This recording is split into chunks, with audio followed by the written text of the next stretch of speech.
I do think there are differences in how AI is leveraging data towards what was done traditionally, right? If you think about traditional data warehouses, they were really built for BI dashboards, right? And AI, for it to work, it fundamentally needs some different things, right? And some of it is around how you store the data, and some of it's around the metadata that you're supplying to it. But really, it comes down to a couple of things, right?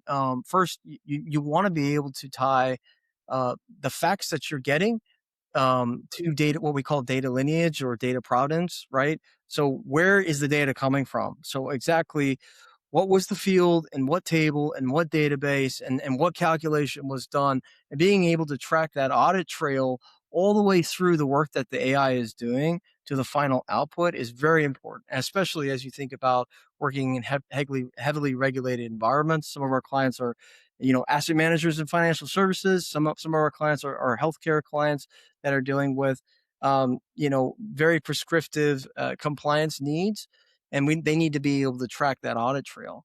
I also think that data from a metadata standpoint, when you're talking about AI, it needs to be time aware, right? So AI models need to understand, well, what data is available when, and that allows it to essentially start to do pattern recognition and understand um, when data might be stale.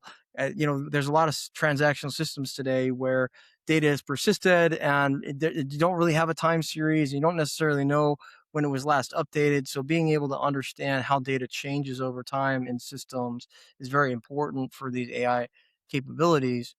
And then I think there's a couple of other things you got to think about. So with that sort of time aware structure, I think AI really wants real time data. Um, Not necessarily batch processing, which is where BI sort of heavy uh, platforms really leaned in and back in the past. I think you're also able to do more multimodal, um, you know, unstructured, structured data type things, right? So you're thinking about text, images, embeddings. This is very different from relational databases of the past. And also, I think what's important is this concept of the semantic layer, which I touched on earlier.